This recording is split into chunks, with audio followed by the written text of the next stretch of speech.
everyone watching us online, on Facebook and on YouTube all over the world. Good evening to you from Kiev, Ukraine. You're welcome to another episode on Fixing Nigeria with Dr. Sunday Adelaja. And I'm your host, Anu Ojo. It's always a pleasure and a great privilege to be on your screens every Friday evening discussing on our beloved country, Nigeria. Fixing Nigeria is that special program on Dr. Sunday's platform that addresses the fundamental issues surrounding our nation. We're here to prefer solutions and not just talk about the problems. And if you've been following us all through the months since we began this program, I'm sure by now you know that we've covered a lot of issues that regards our culture, our values, our mindsets, our worldviews, the change that must begin in Nigerians before it begins with Nigeria or in Nigeria as a nation. So it's all about the transformation of the Nigerian character. It's all about the transformation of the character of Nigerians to form in every Nigerian the values and the virtues that would make us a progressive people, make us a civilized people that will produce a progressive nation and a civilized nation. So you're very much welcome, everyone watching us. If you're Nigerian, a cabo sorieto, that is in Nigeria, saying welcome to this program. Kindly share this video to your friends online, friends on Facebook, friends all over the world in Nigeria. Let them know that there's a discussion about their nation, and perhaps at the end of the day, at the end of the program, they would find one thing or two things that would be beneficial to them. And if you're not Nigerian, this program is about sharing principles, truths, values that are useful in national development. So you can take the truths, you could take the principles, you could take the values that are shared here, you could apply them to your nations and experience the same results as we are looking forward to produce in Nigeria. So thank you so much for joining us today. We're having another interesting topic to discuss today, and well, it's something about the character of, an average Nigerian. Of course, we know there are exceptions. Maybe not all Nigerians are arrogant. Maybe not all Nigerians are haughty. Maybe not all Nigerians are proud. But this is a general character trait that we see in Nigerians if we want to be very sincere with ourselves. But we have to address this. But we don't just address it today just as a personal, individualistic flaw. We want to talk about this as I put it right there, as the Nigerian character. We want to address it in a holistic manner, and we want to channel our discussion towards how this character has to change and how the transformation of our character from just being arrogant and being haughty and being proud, how we can transform that and imbibe the right set of values, imbibe the right set of virtues that would lead to a transformed people, that would lead to a transformed nation. So all we're talking about is really about national transformation. It's about societal development. So all of our topics, though, might border on things that might be individualistic on the superficial level, but the goal is about addressing the matter in a holistic fashion that would lead to national development. So I look forward to today's discussion, as I always do every Friday. It's always enlightening for me. I learned so much, and for those of you who missed last week's episode, it was interesting, I must say. We talked about personal responsibility and the sin of irresponsibility. Well, as we always do, we have a snippet from the last episode. I would like you to just sit back and just have a look into what we discussed last week, and then we'll be back for today's episode. Stay tuned.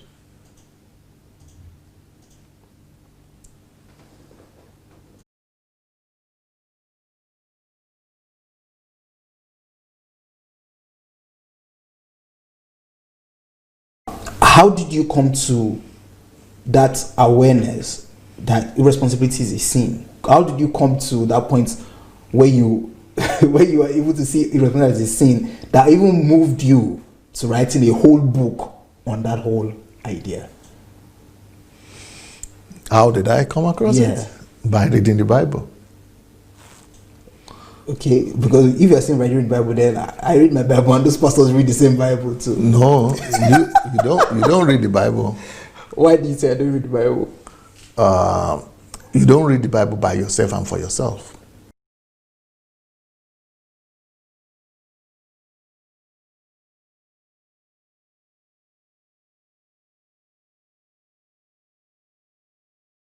What do you mean by reading the Bible for yourself and by yourself? What you understand by reading the Bible, you understand, and that's what most people are probably talking about. That's what they understand by reading the Bible is that you take physical book and you are reading it. So that's what you probably talking about. That's, I mean, read the Bible. That's like you read the book, Okay, so it's just like saying I wake up in the morning and I brush my teeth, or I wake up in the morning, I take my shower, right? Yeah. Okay.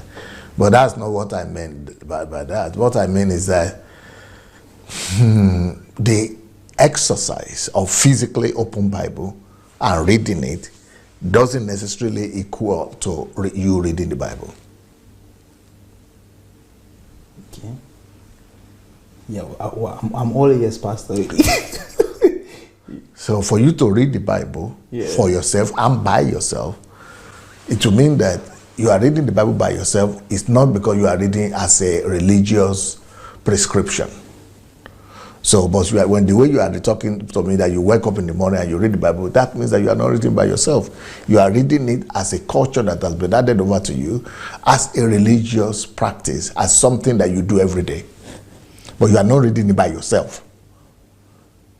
And by yourself means that you are driven to read it because of a need, a deeply rooted need to discover the gem that is in there. Not because of anything, not because you are a Christian, not because you are a pastor, not because you have been taught as a culture to read it, not because it's everything you have to do in the morning. Read the Bible and pray. That is not by yourself. That is according to the dictate of religion. Yeah. So for yourself means that you are not reading the Bible for yourself, means you are not reading the Bible or as an independent entity, the way you think. For you to read the Bible as an independent entity will mean that you are not reading it through the lenses and the prism of what you have been taught before. But the way you are reading the Bible, and the way I believe that most people are reading that Bible, is that when they open the Bible to read it, they are actually hearing what they have already learned about it.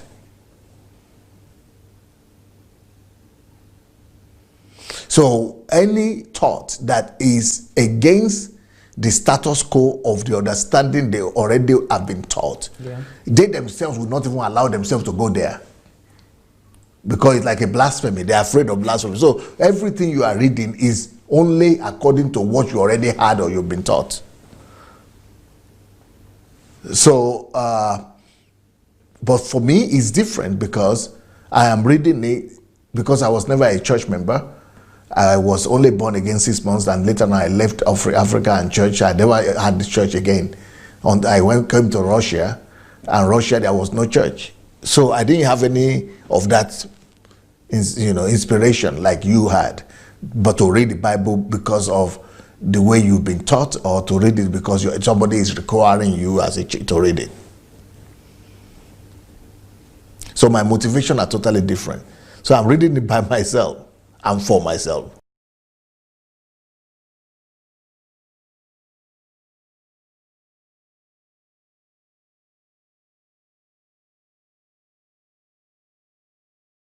I want you to bring this concept right now, and let's bring it into societal transformation and national development. What is the interplay between this? It means that anywhere as a citizen that I am, whatever situation and problem that I come across, and I feel a burden for it, or I see it as a problem, I take responsibility to resolving that situation on the national level. Not just to resolve the situation, to resolve my own problem or to get bread and butter, but I begin to be a platform for resolving national issues that is bothering or that is troubling my neighbor, my family, my church, or my nation as a whole.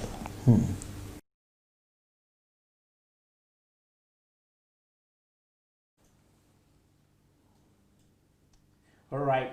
Like I said, this is just a snippet of close to an hour, 30 minutes program. So if you want to watch the full episode, and not just the full episode, but even our previous episodes, the way to do it is to go to Dr. Sunday's YouTube channel. That is Dr. Sunday Adelaja on YouTube. Search for the playlist titled Fixing Nigeria, and you'll be able to see all of our episodes we've done. And also you can subscribe to the YouTube channel for you to get notifications anytime Dr. Sunday uploads any new video. All right, so I'm not here alone, so without further ado, I would like to welcome Dr. Sunday Adelaja to today's show. Blessings. Welcome, sir. My pleasure. Well, it's Friday again, and thank God it's Friday. Thank God it's Friday. We get to talk about our dear nation. I'm just thinking people would not understand how you began speaking about Nigeria, like I think it should be 5 years already now, thereabout. And it's almost like you're just starting. Most people would have thought this man would have given up, you know. So maybe you should. I would like to start on that note to maybe to help people understand why you're not gone to Nigeria yet, but you're still every day, every week producing things that are related to Nigeria. And even though you don't even know, the truth about it is that you don't know when you're going to go to Nigeria. But yet, you're still as enthusiastic, you're still as motivated, as committed as you were from the very first day that you decided to. What keeps you doing that? Was that the first question you asked? You said it different way. Yeah, I started by saying that to help people understand how you've been able to still you're still producing the same results, you're still producing the same videos, you're still working daily, you know, even though people will have thought that by now you should have given up or you should have ended, you will have stopped. Okay. But you're still doing it, and it's like you're just starting actually. So why am I doing that, or what gives me? Yeah, what informs you and why you're doing it? How you stay able to maintain that momentum, that commitment, even though you don't know when you're going to go to Nigeria? Exactly.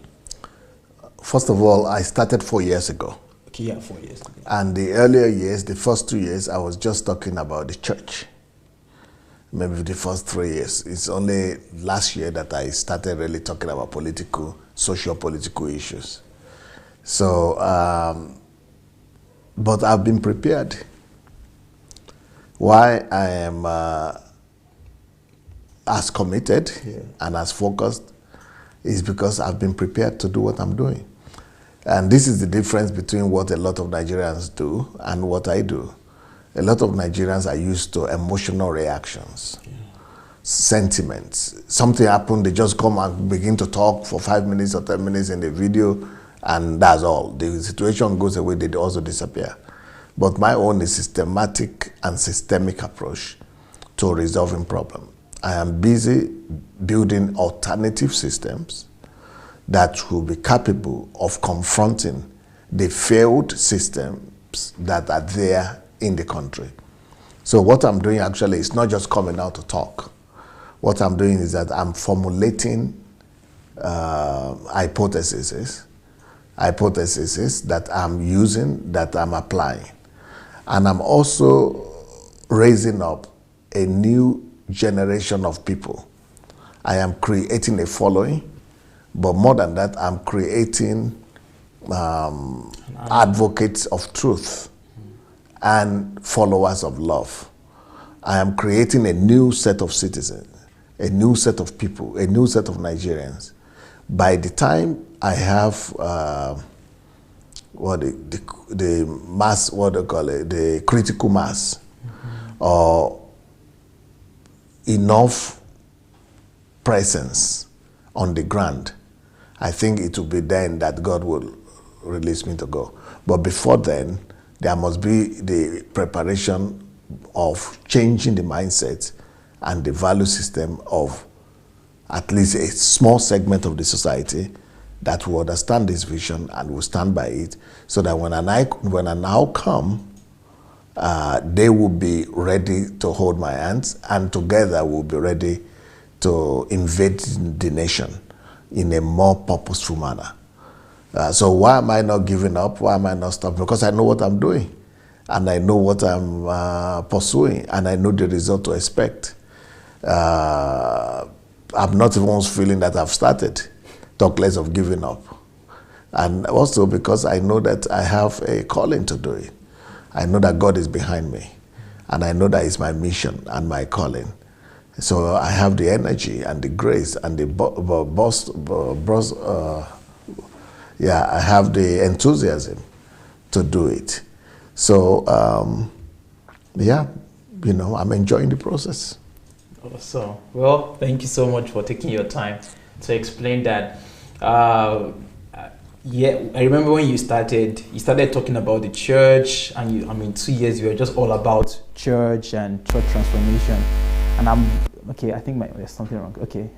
All right. So, and then after like 2 years of talking about the church, bringing information to that area, then you made the shift. Sweetly, yeah, proper. Yeah. So you made the shift to talking about societal and political issues, and anyone who really studies you would know that you're very systemic. You know that you're not just doing things just because you have to do them, but you're doing things from an informed basis. However, I know that the people who have attacked you the most, by attack I'm saying online, everything, are Nigerians. And many of them, they talk about how arrogant you are. Many of them use the word that you are even proud. You have some pride. So today's topic is, we're using those similar words, arrogance. I know people, because people say you are arrogant when they watch some of your videos. I know people say you are proud when they watch some of your videos. But we're going to talk about that later as relates to you. But I want us to start with Nigerians themselves. Now let's go to the Nigerian character. Arrogance and pride, haughtiness. Would we be right to say it's something that is in the Nigerian character? Would that be accurate? Yep, I would think so. Can you explain why you would say so? Because I'm a Nigerian myself, and because I've seen enough of Nigerians to know that one of our national character is pride, even when there is no reason to be prideful. And arrogance and haughtiness. For example, there is a lady that wrote me recently, last week even. She wrote me she said she's opening a library. Okay. And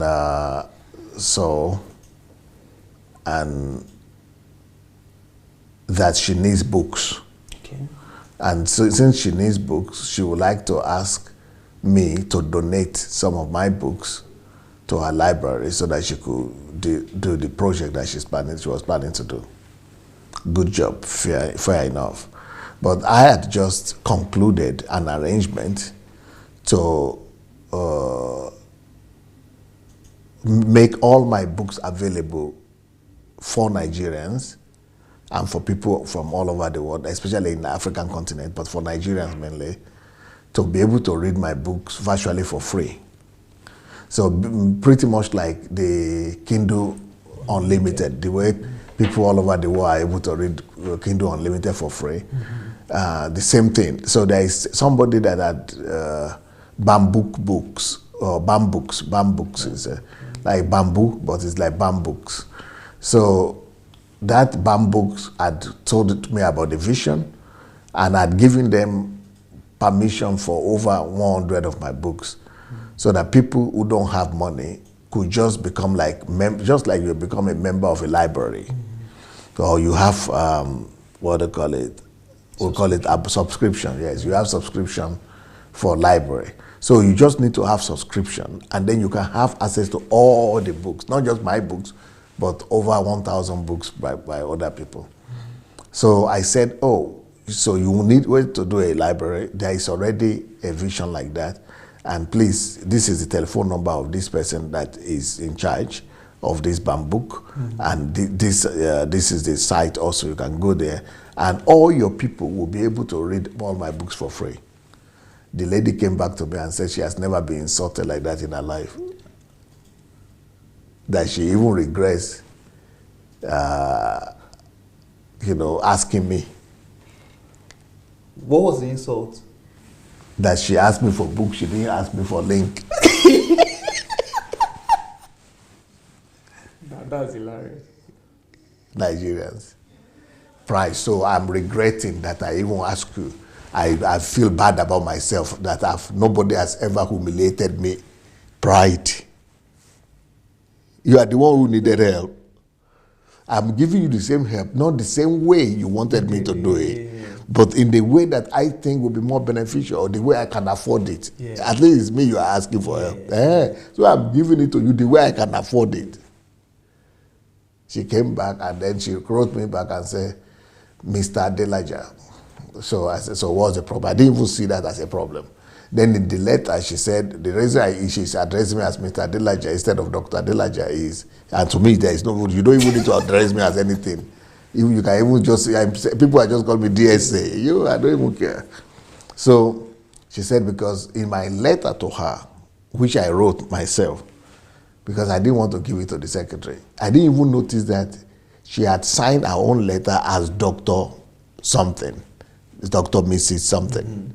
So I just, when I was replying her, I just say, dear Mrs. this thing. So she got mad also about that. Why should you use Mrs. when you saw that I had signed it as doctor? You are supposed to address me as doctor, but you are now saying Mrs. So she now says she now call you Mr. Yeah, so now I'm retaliating. I just deleted the letter.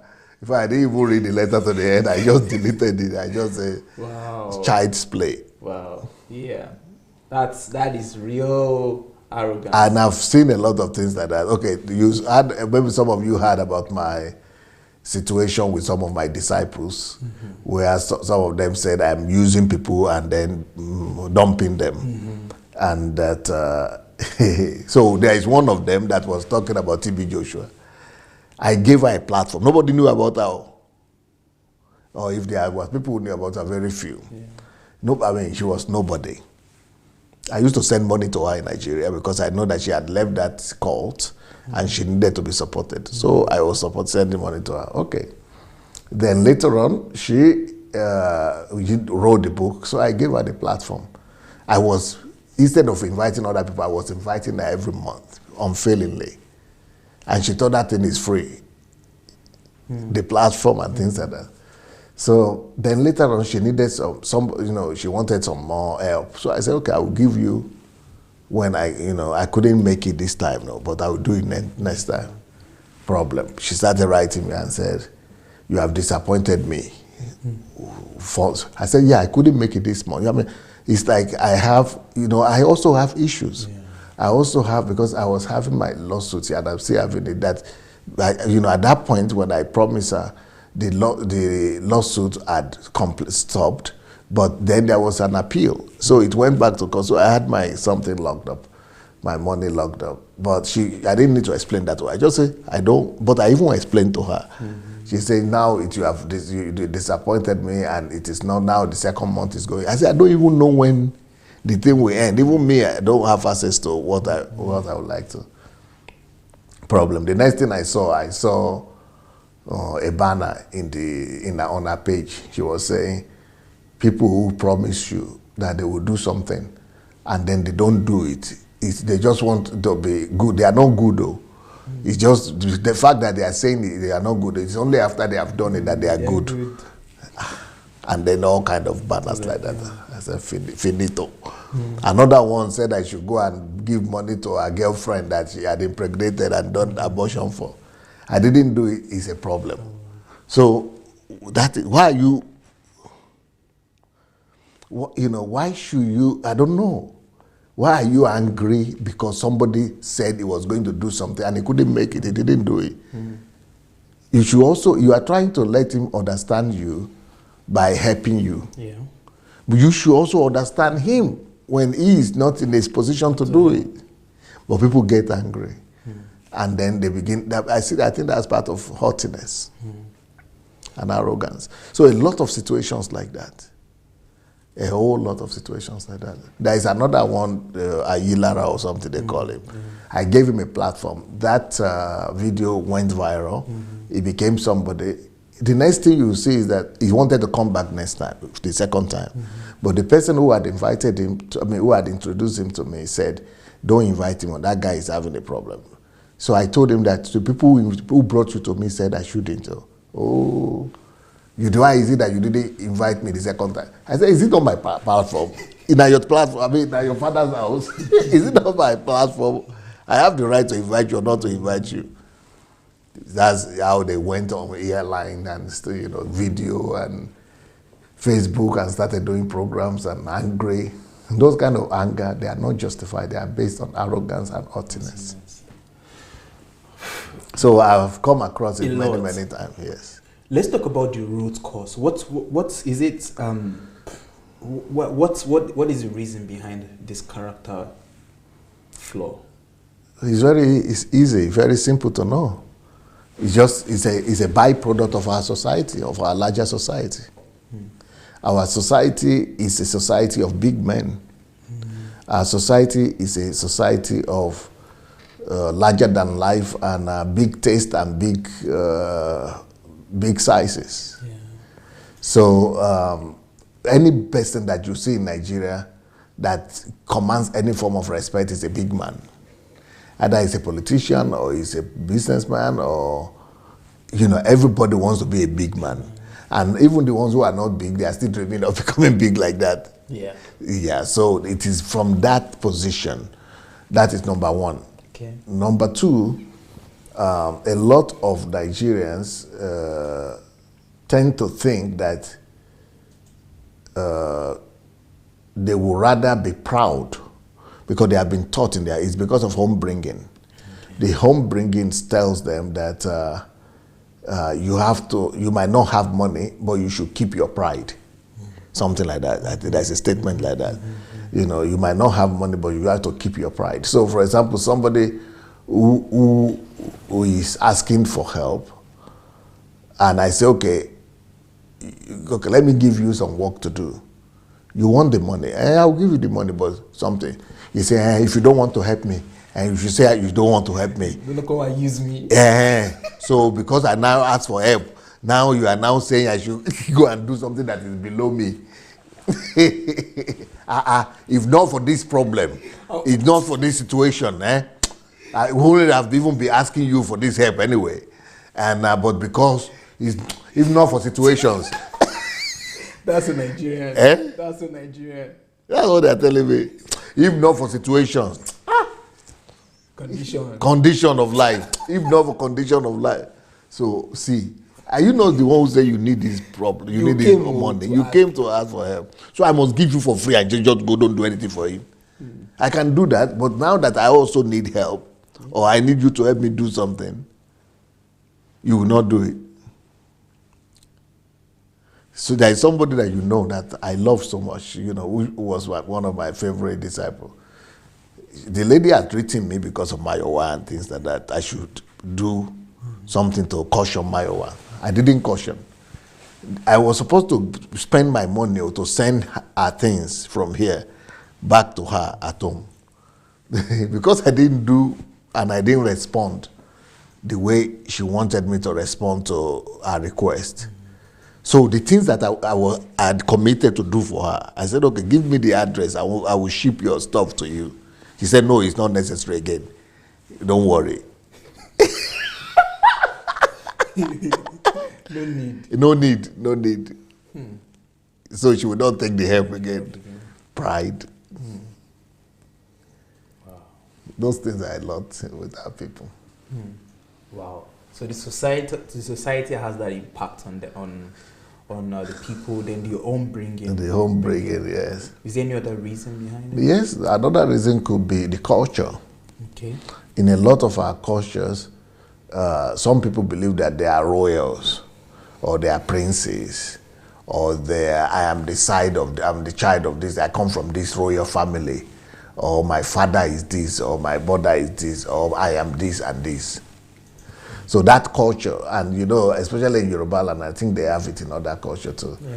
They have some singing of praise singing, or what they call those things. Yeah, it's praising. Yeah, praise singers as talking about you and your household and how great you are and things. So that culture of singing, making your head swell. So we say that's the way we say it today. Yeah. So that is making you cocky. And putting pride in you, even though you yourself, you don't have your own accomplishment. But just the fact that you are from that family or that like. So that's another cultural thing that could have informed that kind of thing. But you go to England or UK, you become taxi driver or cleaner if you don't have the merit. Yeah, that's true. You just have to survive and nobody cares what house you are coming from. That's right. We want to see your merit and your qualifications. Wow. Wow. So true. So true. So true. Another reason would be because of religion.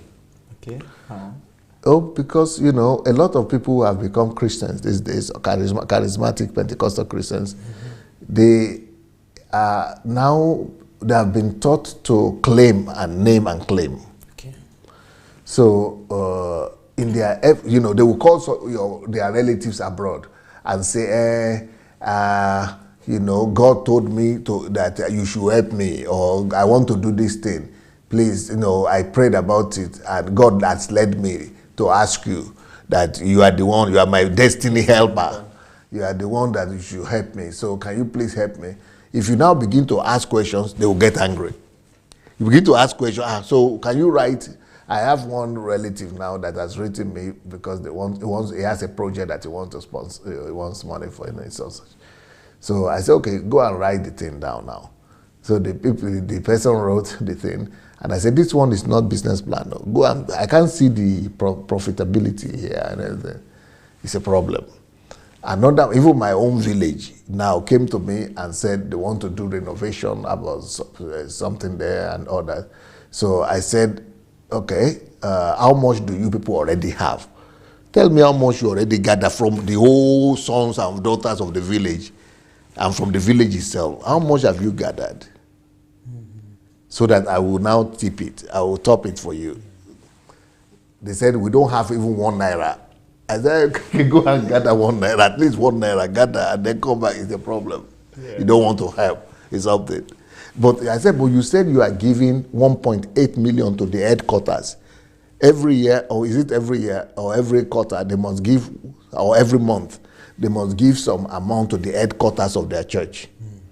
I said, that money you are asking me for now, if the one you are giving to the headquarters of your church, why don't you use it for the community? You need it for the community. You are sending it to the headquarters of the church.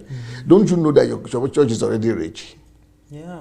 If you are able to generate... If you are able to generate 1.8 million wow. to be sent it to your headquarters every year or every something, and then now I'm the one to pay for that.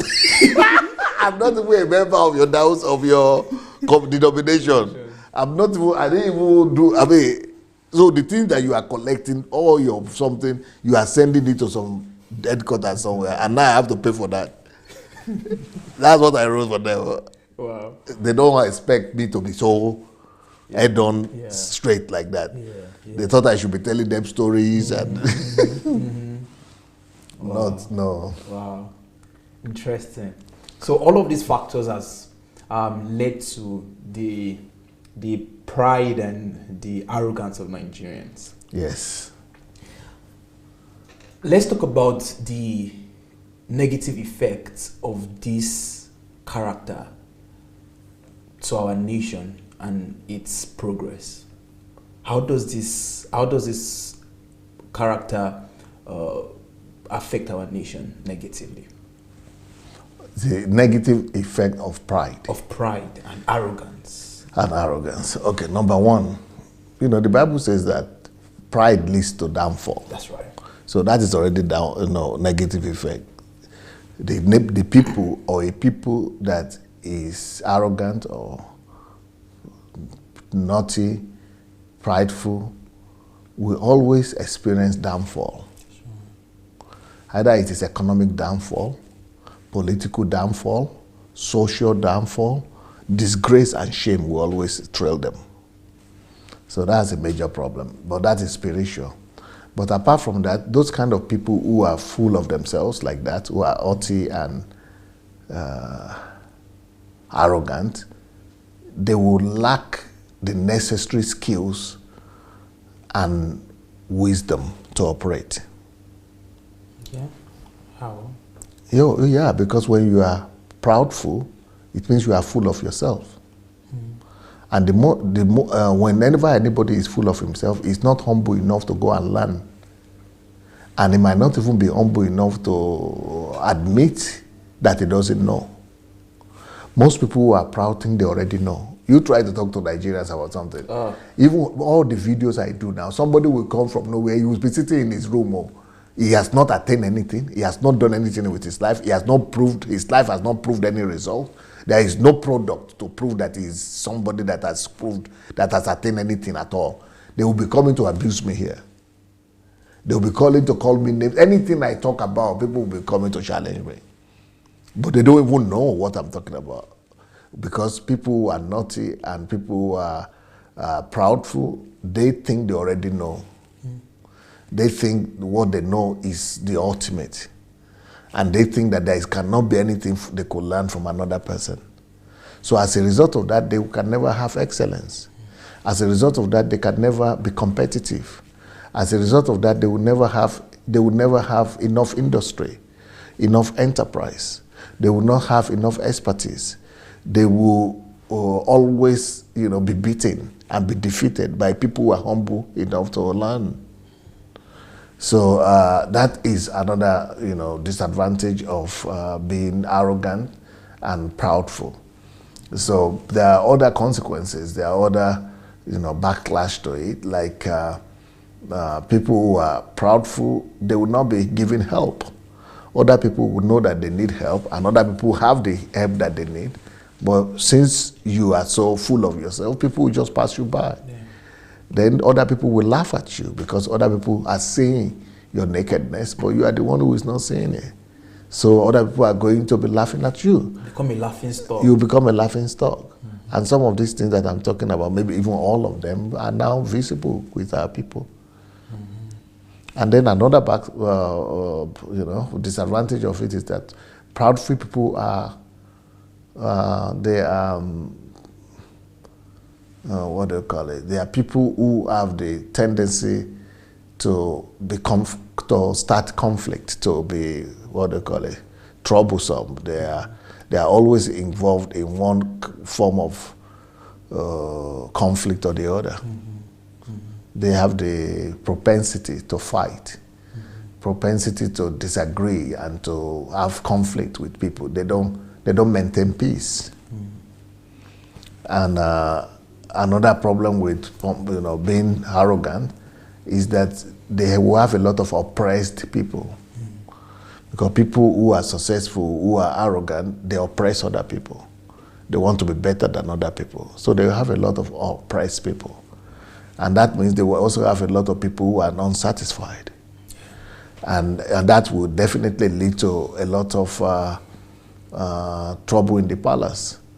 Because when you are surrounded, when you are successful and you are proudful and you are surrounded with people who are oppressed or disadvantaged, they want to get at you one way or the other. So that will mean that they want to overthrow you.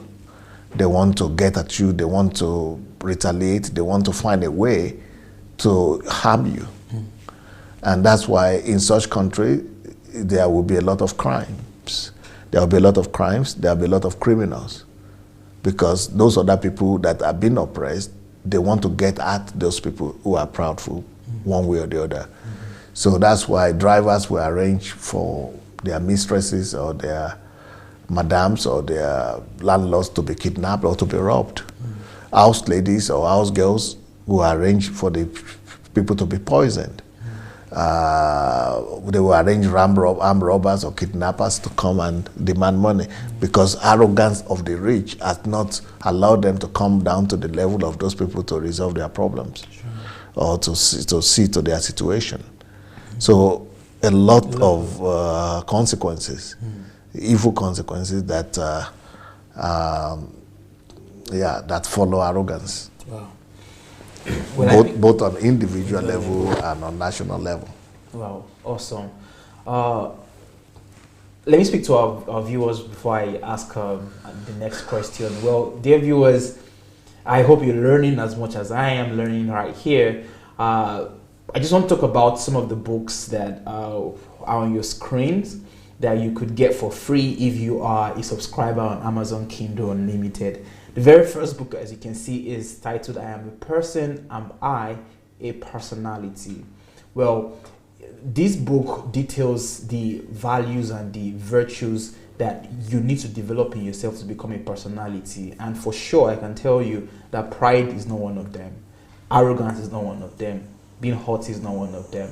What makes you a personality? These are virtues that we all have to create in ourselves to become personalities, to become people who will bring solutions to the problems around us in our society and in our nation. So this book is titled I Am a Person, Am I a Personality? Have I worked on myself? Many of the things that Sunday was saying, many of the reasons he gave behind the pride and the arrogance of many Nigerians is because people are not themselves. People are just products of their societies, products of their environment. But you know, the greatest responsibility of every individual is to give life to himself. You must give life. You must become yourself. And that's exactly what this book is talking about. The work that you must do on yourself to create the person that you want to be. The other book I want us to talk about quickly is titled No One is Better Than You. That is something that we all must live in conscious awareness of.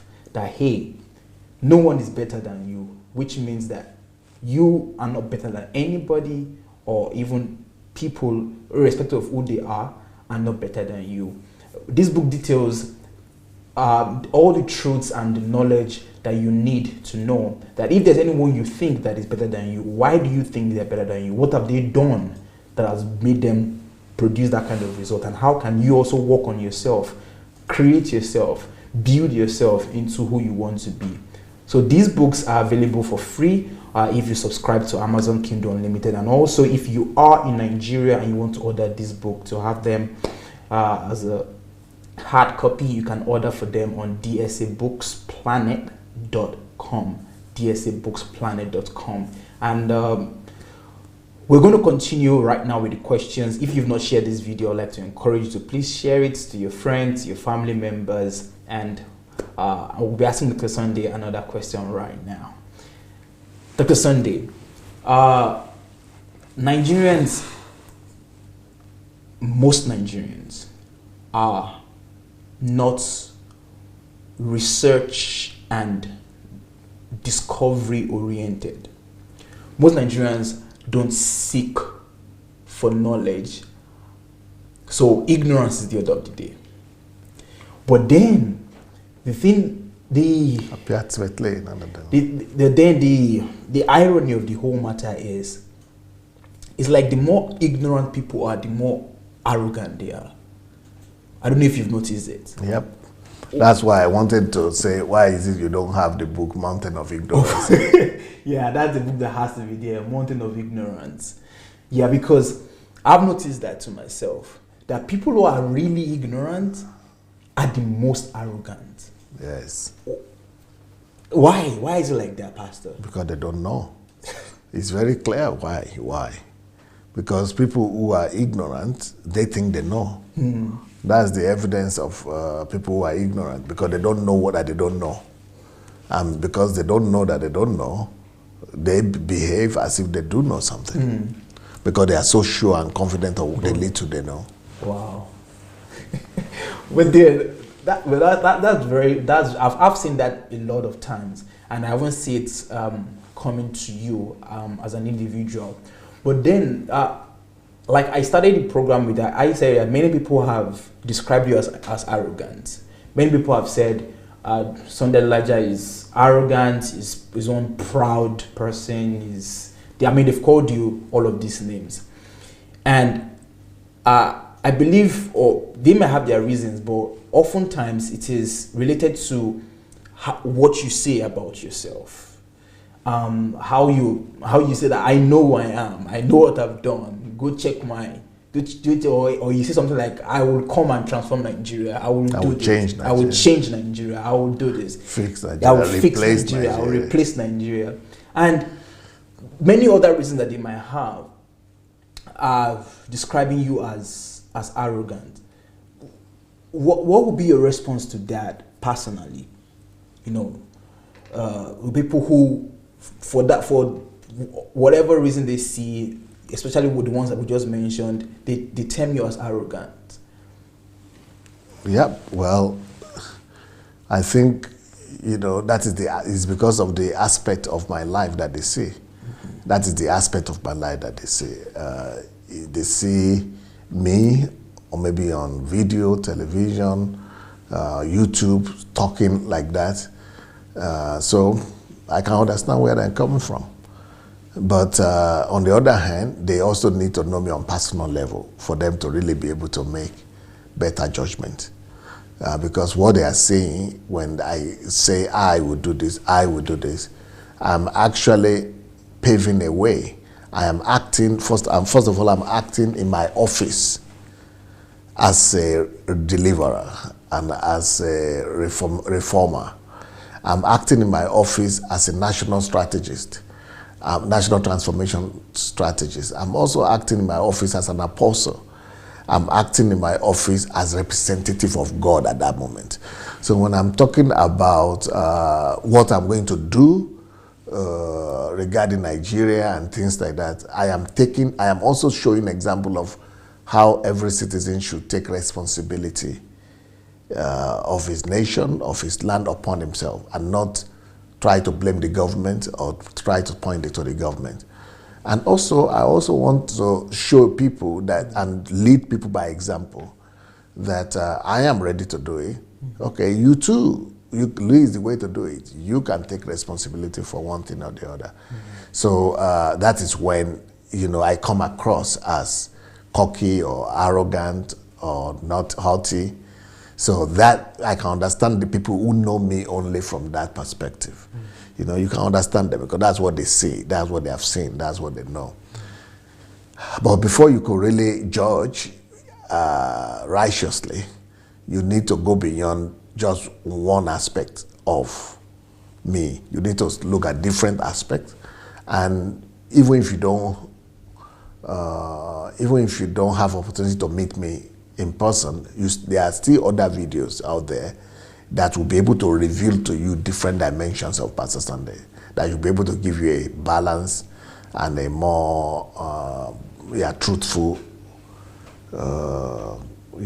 picture of who Pastor Sunday is. I just got a letter actually yesterday. Somebody was saying the same thing that maybe I could even read it. That people who are saying DSA is proud. Let me even say, maybe go have it.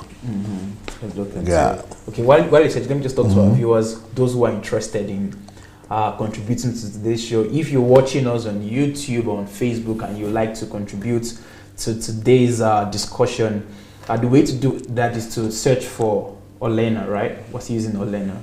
So search for Olena S. Stebelska, that's Olena. That is the new name that replaced the Move agent. So Olena, Olena, then S.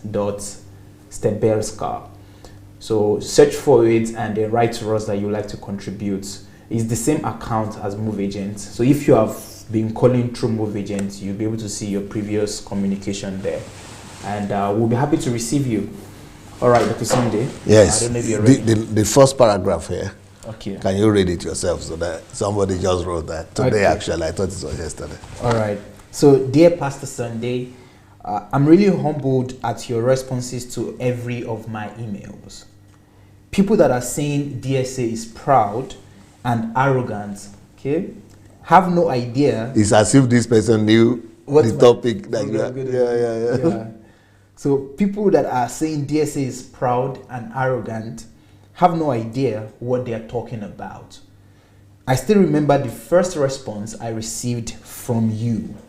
I could not believe it.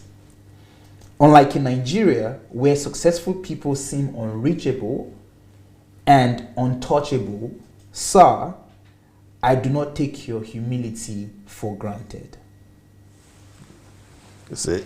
So that is somebody who has really interacted with me on personal level. So, like I said, people judge only from what they know. Yeah. So you cannot blame them. But then there's some other people who hear you say, I've had some people, there's a faction of people who say, Dr. Sunday says he has been to the United Nations, he built largest church in Europe, he visited all of the Senate, everything. So they just put all of those things in one basket and say that's past glory. Okay. And they say that you're using all of that to just boast, you're being boastful of all of those things. And they say it's past glory, that's not who you are right now. Okay. I don't know, is there any response you have for those kind of people? So just want to know. What I have done, I have done it. Yeah. It is not who I am. There is a difference between who you are and what you have done. Okay. For example, the person who came up with light bulbs, Edison, right? Yeah. Is that past glory? Well, it's forever glory. The person who brought the black African Americans from slavery, who set them free from the Crow, whatever they call it, law in America, Martin Luther King Jr. Is that past glory? No. Obama, that was the president of America, he's no more the president, but he was the president. Yeah. Is that past glory? No. Is that not his glory? Is that not his work? Yeah. Who did it for him? He did it. So past glory, who did it? Who gave him? Are you the one who gave him to call it past glory? What is past glory? Where do you get that from? If it's the person that did it, if I'm the one that did it, it is my glory. Why should you term it past glory? It's another form of pride from their side to try to diminish another person's glory, to try to diminish another person's achievement. Is it a fact or it's not a fact? If it's a fact, then shut your mouth. Go and produce your own fact. There is no position in life that is permanent. No matter what you do, you will move on. That's right. If you just hold on to one glory that you have achieved, then you don't understand life.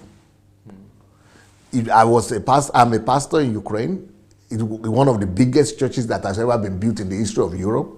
I am still not just the pastor, but the founder and the senior pastor of this church. But apart from that, there is a day that is coming that I myself am going to voluntarily leave Ukraine. And I'm going to leave this country to Africa. But does that say, because I've left Ukraine, that I am no more the founder and the person who built the largest church in Europe? I'm still the person. So what's your problem? So if I say now that I was meeting with Bill Gates, Yes. or Benjamin Netanyahu, Yeah.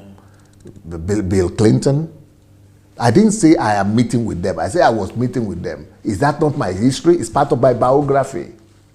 It's my biography. Is it? You prove it that it's not true. If it is true and it's part of my history, my biography, my credit line. You know what is credit history? Credit line is what the history. It is the credit history. If you live in America, you know what is credit history. It is on the basis of who you are, what you have done in the past, that your credit history is built. It's not on the basis of what you are doing now, but what you have done in the past. So, but because what you have done, you yourself, who is saying that, you are as a result of what you have done in the past. The reason why you are where you are right now is because you went to primary school. The reason why you are where you are right now is because that primary school is not past. It's past, but that is the foundation that made you to go to secondary school. If you didn't go to that primary school, you won't be in secondary school. And the reason why you were able to go to higher institutions is because you had primary school, which is past glory, secondary school, which is past glory. But those past glories, they are the foundation upon which you are building your future. The reason why you are working where you are or you attain what you attain now is because you went to university or college somewhere and you studied. That's why you are having the job that you are having right now. And then when you go to anywhere, they ask for your curriculum vitae, VC, yeah, or your CV. Your CV. And when you come with your CV, what is your CV? Those are all the things you have done in the past glory. That is past glory. It is your past glory that will now decide whether you will get that job or you not get that job. But you that don't have glory at all, there is nothing for you to write in your CV. It's just so hilarious. You know, just the thought that people see it as a valid, you know, like a valid argument to, you know. Because that's what the GOs are telling them. Because their GOs are holding to their church. They never move on. They never step down. They never give the church to somebody else. They never, break down the church into, like I've done, into different something, because they want to just remain around the cloud of, they build monument around whatever they have done one time instead of moving on. Yeah. But what the Bible actually tells us is that we should move on. We should never build a monument around one great work that has been done. Move on to other things. You can talk about them. You can show them. It has been done. It's part of your history. Move on and take on new challenges. Mm-hmm. All things that have already become visible, they are in the past. Everything that has already been accomplished, they are already in the past. Real glory is about things that have not yet been seen yet. It is the invisible things of life that are actually the real that we should be living for. We shouldn't stand and say, okay, I built the largest church in Europe, so I'm going to remain there and just, become the senior pastor and the bishop forever and ever until I die. No. I give it out and I move on. That's what I did when I was in Belarus. Started the first church, moved on. Started the second church, gave it out and moved on. This one also, I'm going to give it and move on. So I don't care what anybody is going to say. I've done it. Am I not the person who did it? You go and do the same thing. Let's see your own glory. Either past or present. Let's see your glory. That's so true. Well, it's just interesting. But I just thought, but then, this question I asked, it still comes down to our subject of today, because people are asking that question. They are also being proud for themselves. Now they will get an answer now. You'll be able to cut it out and give it to them. Yeah, but Sunday you have past glory. So DSC, your past glory. Yeah. So if I wrote 300 books or close to 400 books, that is also past glory, because I already written it. Yeah. It's also past glory. Okay, if I've done 8,000 or more than 8,000 videos, that no human pastor, no pastor, no Christian has done so many, it's also past glory. Okay, if I'm, doing all these things that I'm doing to change Nigeria, despite my restricted situation that I have, it's also past glory. So that's why you shouldn't live for people. Live for God. Make sure that you do what He wants you to do. and you are only going to be assessed by him. Because I've always said it, that I'm an actor of one audience, and that audience is God.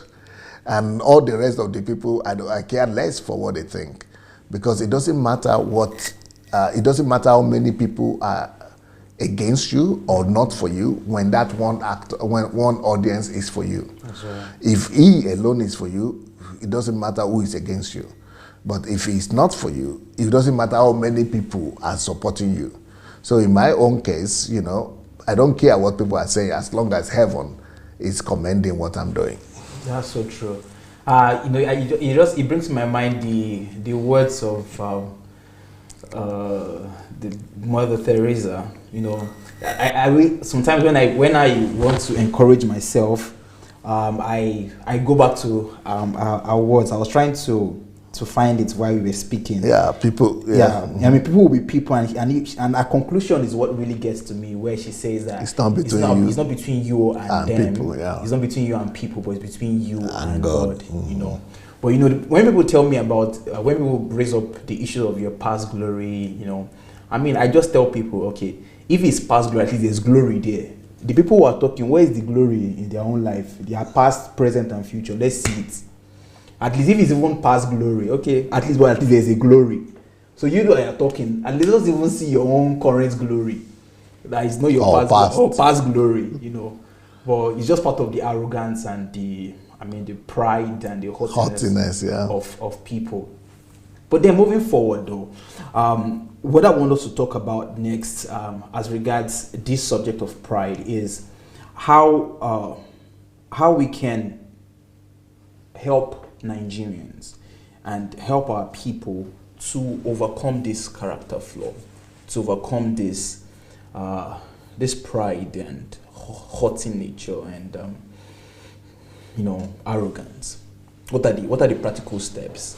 Maybe we should also answer another question before talking about how to overcome it. Okay, all right. I think we should still talk about me. I think one of the things people are saying that I am arrogant or I'm proud, what they are referring to is concerning the GOs and the senior ministers in Nigeria. How come, you mention their names? How come maybe you should think about a question in that direction. Oh yes. I'm sure you have come across things like that. Of course. On Sunday, people say that you're proud, you're arrogant because you call out the termed elders, The what? Termed elders. Mm-hmm. The people who are elders, and even the Yoruba people will even call you sometimes. They will say you're a bastard, or you don't understand the culture, of the Yoruba people, that we don't call out people who are our elders. We don't call them out. We don't wash our linen outside, So, but you come out, you call them by their name, you expose whatever wrong practice that they are doing. People perceive that as you being proud, and most people also say that, and that comes across to many people, that you pose yourself as the only one who is righteous. You pose yourself as the one who cannot be faulty. You are the only one who sees all of the wrong in everybody. But hey, Mr. Adelaja, what about yourself? Why are you being? So that people tempt that, and people use that too about you.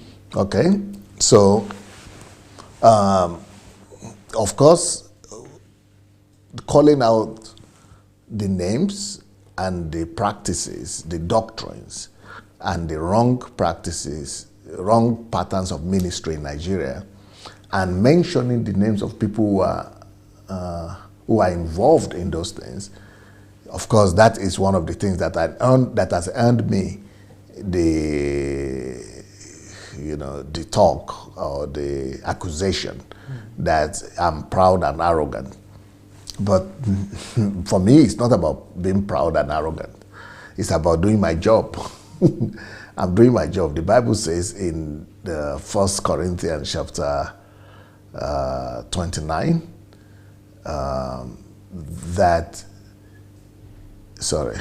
in 1 Corinthians chapter 14 verse 29, the Bible says that if anyone is prophesying, is it 14 or 12? 1 Corinthians 12, 29 or 1 Corinthians 14, 29, one of those. If anyone is prophesying, all other people who are there should judge. So, but prophesying there also means if anyone is teaching, that's in the church. This is what Bible adjoins us to do. Whenever anybody is teaching or bringing out the doctrine, and you are hearing that they are doing the wrong thing, they are preaching the wrong doctrine, or proclaiming things that are against the standards and the doctrines of the Bible, that you should call them out. You should judge what they are doing. So that I'm just trying to be obedient to that. And the Bible also says in Ephesians chapter 5, verse 11, that when you see the work of darkness, in the church, the work of evil like this, that don't be a partaker of them, but rather expose them. That's exactly what I'm doing. The Bible also says in Timothy that don't rebuke an elder alone, one-on-one, but do it in public so that other people that are hearing or that are there will be able to also learn. Do rebuke an elder only in the presence of 2 or 3 witnesses. So don't rebuke an elder just in private. Rebuke them in public so that others might learn. You know, there is a scripture like that in Timothy as well. Yeah. So I'm just doing everything that is scriptural. So people don't understand it.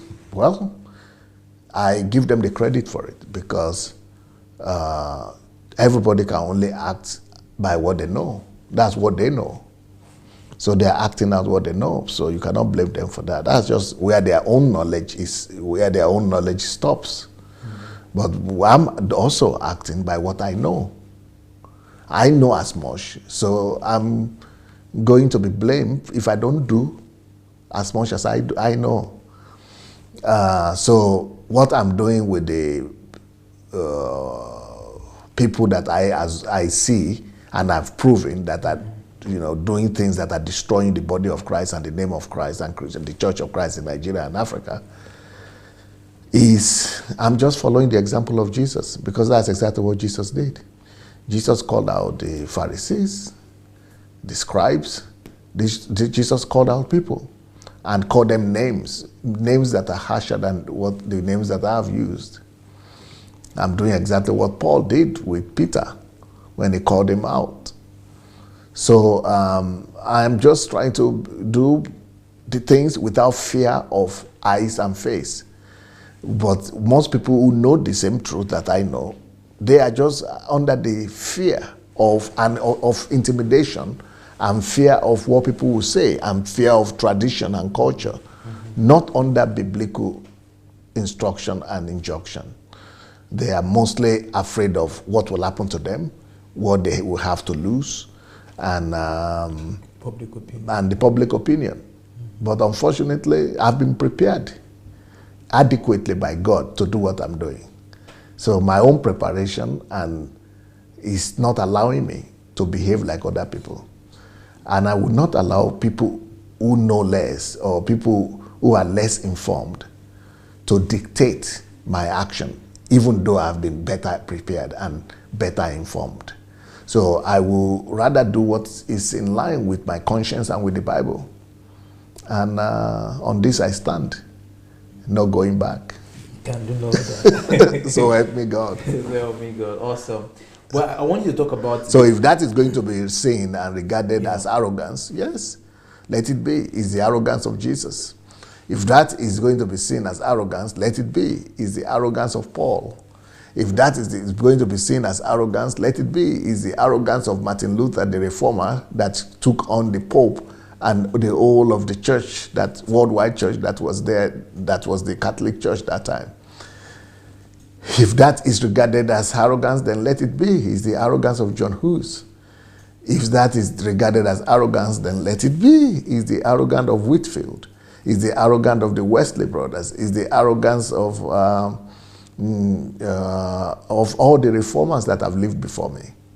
So I'm not ashamed of this kind of arrogance.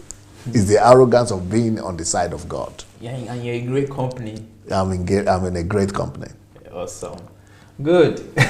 Another thing that I wanted you to also give a response to is people who say that DSA comes across, or he poses himself as someone who knows everything, who is like he knows everything. I'm also what you even said. Why is there even something like Ask Pastor Sunday? Why is it not Ask God or something? Like why would you ask Pastor Sunday? Is Pastor Sunday the all-knowing person? Does he have answers to everything? And they also perceive that you're someone who you can be corrected. Some say if they try to correct you. Those are two questions. Yeah, those are two questions. So let's take them one by one. Okay. Let's start with the very first one. Which is that people perceive, or they say that you pose yourself as someone who knows everything, you know all. What do you have to say to those kind of people? Oh yeah, I know some things. And compared to, depending, if you say I know all, that would depend on what you are comparing me with, or who you are comparing me with. But compared to what I'm supposed to know, I know what I know right now is like a sound. It's like a grain of sound compared to the sound in the sea or by the sea bank. So that's what I see myself as. That what I know now is nothing compared to what I'm supposed to know. There's still a lot more to know. But the fact that I know something, yes, I'm not ashamed of that. Oh yeah, I know one or two things, guys. And the reason why you think that I say I know all, is probably because of you are comparing what I'm saying, what I know, to compare to yourself. Because maybe when in comparison to yourself and other people who are less informed, it could appear as if I know too much. But I'm just talking about what I know. And I'm just answering questions that I'm asked. And I'm giving out what I know. Because you cannot give out what you don't know. You can only give out what you know. So I know what I know is what I give out. I cannot say because I'm afraid of what people will think. People will say I know it all, or people will begin to say, I'm too knowledgeable, I'm proud or arrogant. Then I should keep what I know inside and not talk about it and not expose what I know and not give what I know to the world. No, I'm going to die soon. And I'm running against time, not against you or your comments or your opinion. I'm running against time, against myself. I'm the only competitor against my own self. I'm not competing with you. I am going to give out more every day. 6 hours of knowledge every day I'm giving out. 6 hours of knowledge every day. Because that is exactly what I need to do to be able to give out at least a good portion of what I know. Even if I do that till I die, it will still be less than what I know. So thank God that at least God has helped me to be able to study and work on myself to know something. So I'm not ashamed of that. I'm rather happy. Good stuff. Only people know that what you've given out is even less than 2% of what you know. At least of the things that I've seen myself with my eyes that you plan to give and to share with the world. But that's understandable. And I like your response, the two-edged side of your response. That what you know now is just a grain of sand compared to what can be known or what you should know. That's amazing. That's humility, that I don't know, and I think it was Socrates that said that I know I don't. The more I know, the more I know, the more I realize I don't know, and those are wise people, And then the other part of your answer is quite interesting because maybe they are perceiving you as you coming like you know so much because of their level of ignorance. So that is actually revealing to them that they don't know so much. And they are meant to actually even seek for knowledge if they are wise, But that's interesting. Let's go to the second question very quickly. The people who perceive that you are arrogant and you can be corrected. When you have an opinion, your opinion cannot be challenged.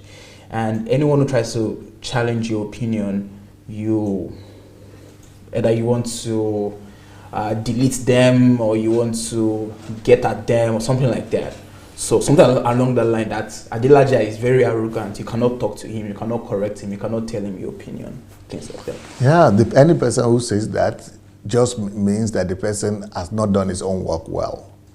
The person is revealing his ignorance. In what people say, it reveals who they are. Even though they are talking about me, but really they are revealing to the world who they are. Because if you have taken your time to watch at least 2 of my videos, you will see that it will be very difficult for you to find another leader in the whole world, not just in Africa or Nigeria, in the whole world that is being challenged openly, that opens himself to the whole wide world, life or non-life or question or any question or that is open to scrutiny and challenge and questioning like Adelaja. It will be very difficult for you to find such a leader on my level. Because, I am the most open person on live television to be, maybe not the most open in the whole world, but it will be difficult for you to find somebody else like that.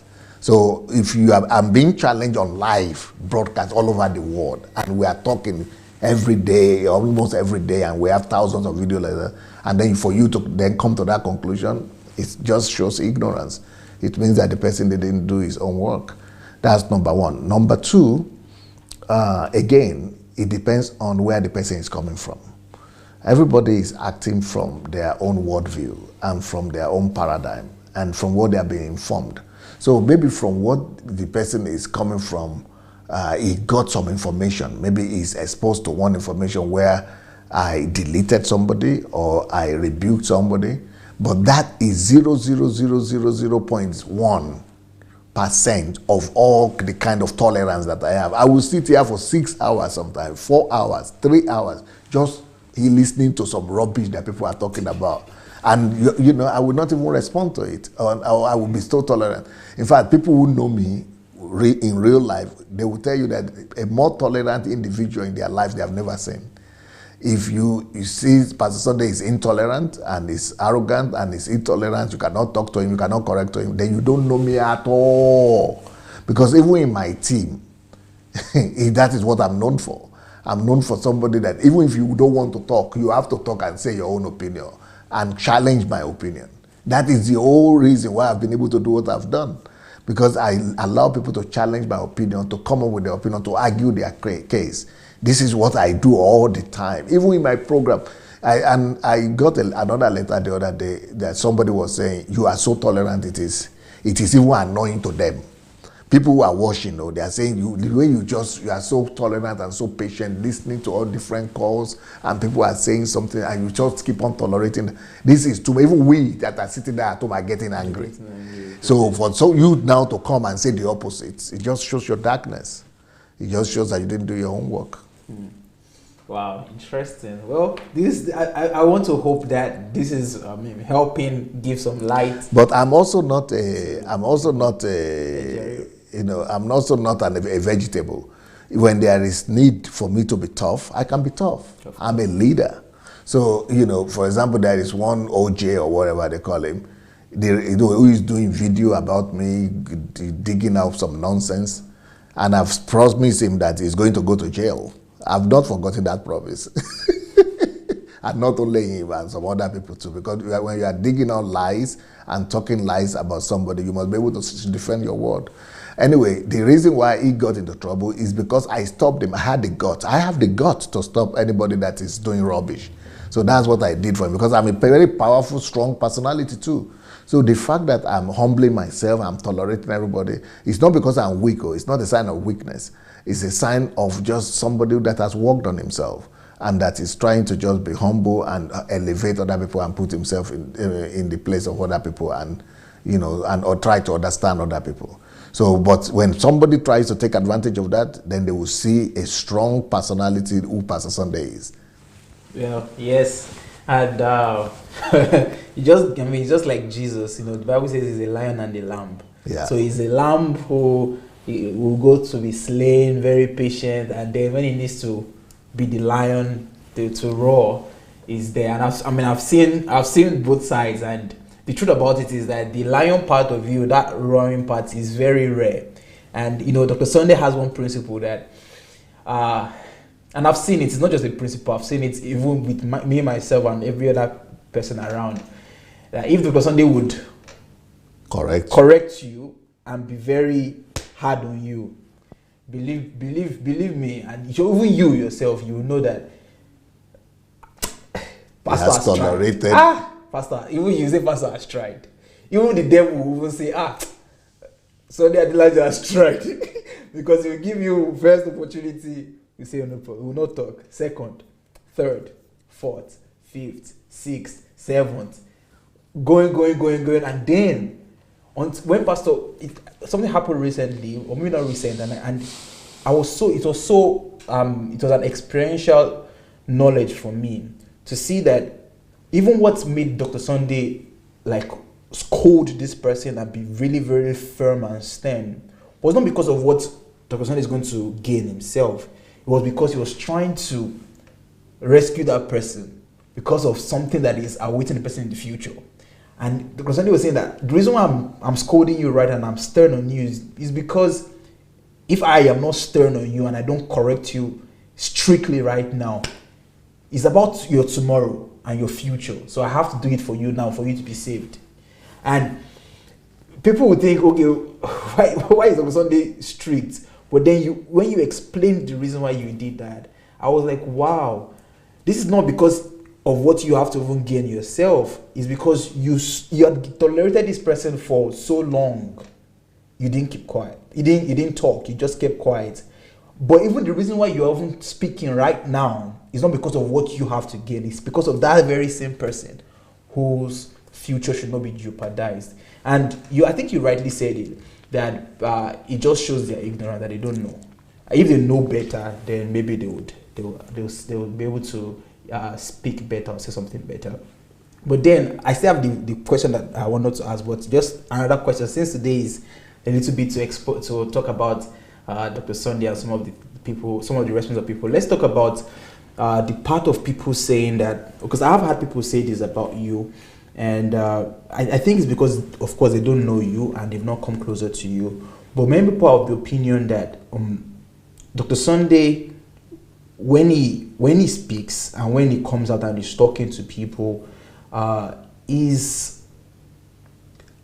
people say that is, maybe they use the word manipulative. I don't know if you've heard it before. No, I know the word. Yeah, but I don't know that anybody has used it in regards to me before. Oh, yeah, yes. Okay. They use sometimes they say you're manipulative. Sometimes they say you are pretty much like imposing, like wanting to impose your own worldview or impose your own perspective. Yeah, that's different. Those are different words, though. Impulsive and manipulative. Yeah, but they use it in that maybe they don't know the difference. Okay. But they use it interchangeably. So they see it as, okay, you being impulsive, trying to impose that knowledge, that's dominant worldview. They see it as a manipulation. Okay. So I don't know if you have any response to those kind of people. Manipulation, I don't even understand that in the sense, in regards to me. It's good, I need to see some facts. I need to see what the facts that people are talking about. Mm-hmm. But if it is impulsive, oh yeah, that's what I identify with it. I am trying to impose the kingdom of God upon my world. I'm trying to impose the truth that I discovered, that I know upon my world. Yes. I am impulsive in that sense. I'm trying to impose the life of God that is in me upon my generation. And I believe that is what we are called here to do.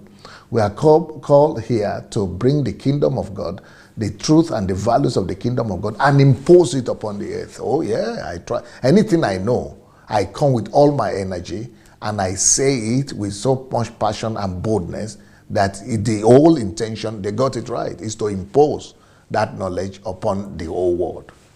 Okay. Well, then people will say, well, how does that cut across people's will? Can you impose without necessarily wanting to affect the will of people? Yeah, but imposing, what that I'm talking about, is not like I'm a government that is saying it's a curfew today or you don't go out tomorrow, military are outside. There is no military outside. Mm-hmm. There is nothing, that's not the kind of imposing that we are talking about. Imposing that I'm talking about is just in my position, but I'm not touching you, I'm not forcing you to do anything, it's not forcing, I'm just imposing the truth, I'm just speaking. So when I speak, and what you are talking about is restriction, is trying to use something to affect people not to do something. No, it's a government that can do that, or people that are, that are having authority and power over other people. They will say, okay, don't go to that place, otherwise I will not give you breakfast. That is the one you are talking about. Or that's when you can talk about people's will. Or if you do that thing, then you will not eat today. Then that is what you are talking about. But this is not the perspective of the way I'm using the word impulsive. Impulsive, I'm just talking about the ultimate goal I'm sharing. And again, very few people will say, even when the way I share, I still allow other people to say their opinion. Very people will even, very rarely will you find people who allow people to hear their own opinion and even counteract my own opinion and argue their case like I do. So imposing doesn't mean that I am using force and military force and making you to do something. That is not the understanding that I have. I'm just talking about the goal. The goal is to make the truth penetrate, but I do it through persuasion. I do it through training, through teaching, through pursue. If I need to cry, I cry. If I need to sit down, if I need to beg, I beg. It's not like true manipulation. Yeah. Good stuff. Thank you. Okay, let me speak to our viewers who are watching who would like to contribute, and then I'll come to my final question for today. For everyone who is watching, I hope it has been helpful thus far. I hope the questions I've been asking Dr. Sunday has brought one understanding or two to you. So if you want to call, the way to do that is to go search for Olena S, that is OLENAS on Facebook Messenger. The same. That's the same. Yeah, the same Facebook Messenger, and then right. The same move agent. The same move agent. Yeah. Like it was. As it was, the same move agent as it was. So you just write to us and tell us that you like to contribute, and when it's time, we're going to receive your calls, and we'll love to hear your contribution on that. All right, Ishonet. Nino Ishonet. Yes. Oh, he's already waiting. Okay. All right. We have a caller. Good evening. Good evening, caller. Hi, Dr. and Dr. Sunday. Good morning. This is Adobe. Yes, Ada. How are you doing today? We are battling coronavirus with a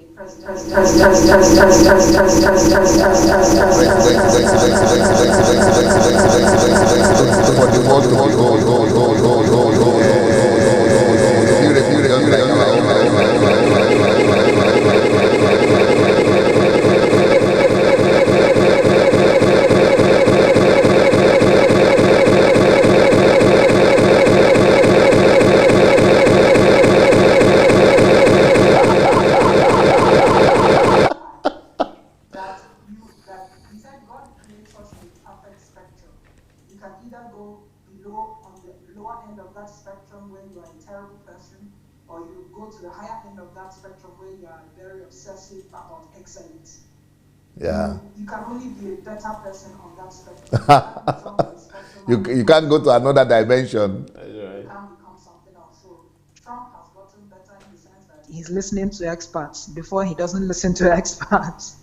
And there are so many things, but as for being petty, as for being suspicious and using conspiracy theories, that has always been Trump. It will always be Trump. Yeah. Making fun of people who are his opponents, even if they are sick, that has always been Trump. So people shouldn't expect him to change his character. Yeah. Then coming to this topic, DSA, the beautiful thing about what you are doing is nobody has spoken to the Nigerian public the way you are doing. And anyone who has done so is either a foreigner, probably through British Council or UN. And our people are willing to, listen or for educational purposes. The things you're saying now, you're speaking to both the educated and the uneducated Nigerians, and that's why you're having very, very strong reactions. Usually these kind of topics are held in conference halls, they are held in British Council gatherings, they are held with UN or W. These are things people attend conferences and they listen to, and they talk about how we can make our country better, and on and on and on. The problem you are encountering is to be expected.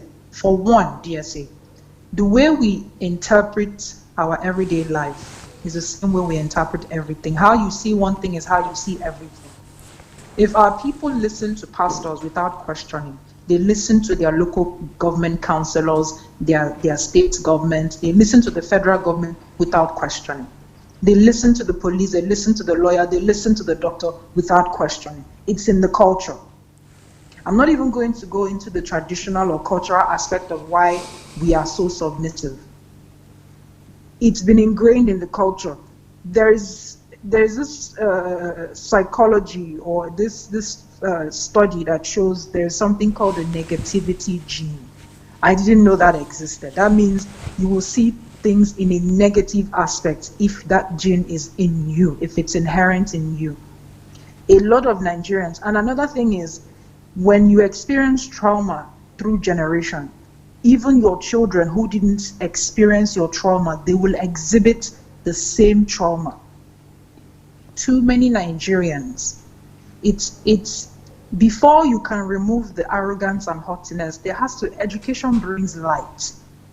There's a psychological fact that intelligent people underestimate their intelligence. Ignorant people overestimate their intelligence. That's why somebody who doesn't know they don't know, because there is nothing to compare it with. Look at the levels. If you listen to Nigerians argue, it's almost as if it's going to break down into a fight. It's because we haven't been taught the stages of an argument, how to argue. It's not about raising your voice. It's about raising your improving your arguments, improving the facts, giving you can call somebody names. We usually resort to names. My people from Igbo land, we do it very well. Even Yorubas, we do it very well. If I can't bring down your point, I will bring down your personality. It is a level, that's what you call the animalistic part of your brain. Because when your forebrain can no longer reason, it goes to survival mode. It goes into panic. You don't want to be seen as unlearned. You don't want to be seen as uneducated or uninformed. But you see, intelligent people know that what I don't know today doesn't mean I will never know it. And the best part of learning is to learn from what you don't know. Learn from your error. If you made a wrong argument with somebody more intelligent than you, tomorrow you are not going to present that same erroneous argument in future. You've learned. But there's a human factor to what we are experiencing. The Nigerian or African people as a whole, we haven't improved we've not worked hard. Remember when you said we are lazy mentally? Yeah. What people don't know is there are 3 parts of your reasoning brain. The parts that we are lazy is what is supposed to make us functioning personalities. Yes. We've not trained that part. The level of education we've been given is still we are still holding on to our survival kit. The way we argue is still survival. The way we reason is still survival. Mm-hmm. That is why somebody will depend on a pastor. Yes, a pastor. God has made it clear, I will teach each one. No one will have to teach the other. If you feel somebody's teaching does not flow with your spirit, why not ask God? It's still that same, I depend on the elders. I depend on my parents. I depend on significant authorities to lead me. I can't do it on my own. I am nothing without the group. There's so many psychological tests run that when a group of people see something one way and it is wrong, if one person knows that it is wrong, that one person will join them and say it is wrong because of group mentality. Yeah. It is a test. You come into a room, everybody is saying this is blue, and you're like, if it's one person and they say it's blue, you say no, it's black. 2 persons, you begin to doubt yourself, but this is blue. They say no, it's black. By the time they're up to 5 people in that room saying it's blue or black, you'll be like, wait, maybe I'm not looking at the right thing. That is the group mentality. So it is dangerous for a learned or educated Nigerian to be amongst uneducated Nigerians. It's an upheaval. It's a big task to educate such a group when it is not in a system, which is where our educational system is highly flawed. It's not so much that we are graduating graduates that cannot do what the functional studies or discipline that they are being graduated from. It's that they can't even be useful anywhere else in the society. And you look at the irony of it all. Graduates come out and they do something else. They begin to exercise their own intelligence. They begin to self-educate. They begin to self-exert because now it is a survival mode. When the first part of the brain did not get the education, the second part of the brain kicks into action. We have to feed. Yeah. Then you have those who don't know anything. They don't know how to survive. They are just pushing carts. Those ones use the third level. That one is animalistic, instinctual. They can steal, they can kill, they will forage anywhere, anyhow, because they are down to the last survival brain. So the arrogance and the haughtiness of the Nigerian character shows you the level of how much we've exercised our brain capacity. How much that is why you would see in the same Nigeria you have very exceptional doctors. In the same Nigeria you have very unexceptional politicians. This same Bible passage you mentioned, that 1 Timothy 5 verse 20, where it says the elders who are sinning, you are to reprove them before everyone, so that others may see that they can't get away with it. Okay, how many pastors, how many bishops say this out loud without running the risk of an ordinary member challenging them? No, they can't preach this message. They can't. Because once you give a Nigerian the feeling that you and them are at the same level, forget it. The authority has gone. That is how hungry Nigerians are. But you see, we hoard knowledge, which is another flaw in our value system. We hoard knowledge. Oh my God, DSC. In this country, they have a what do you call it? They have a center. They call it the SBU, Small Business University or so, where you want to start a small business. It is owned in every county. It's like a local government. Every local government has an education center where you educate yourself on what to do in a business, who to call, whether it's tax professional, whether it's accounting professional. They give you everything, DSA. They tell you who to go to, where to go to, what the fees are. You can't get lost in this country because the information is out there. It's a question of if you can work 80 hours. That's what they're paying you for, the value exchange. Everybody is given the same level, the same pedestal to get to where you want. It's a question of personal willingness to go for it. In our country, whether you are willing, whether you are capable, the information is highly hoarded. We are trading on monopoly of knowledge. And you see, you cannot do well where everybody else around you is poor. You are poor. Yeah. Because you've created a zero-sum game around you. Yeah. 1 million in your pocket, 1 cent in other people's pockets. If you were to distribute the 1 million, you realize you only had 500 in your pockets. Yeah. So we need to understand that whatever level of intelligence that we are playing at in Nigeria is not it.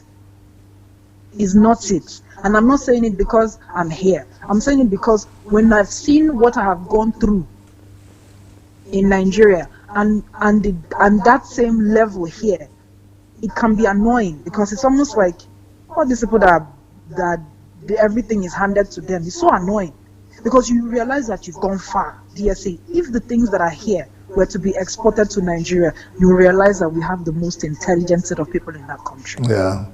Because we are already on the process and we are already striving. That country is being run by Nigerians who are exercising their intelligence. Yes. If they were given the same level of exposition, if they were given the same level of opportunity and the right kind of education, that country would run on steels.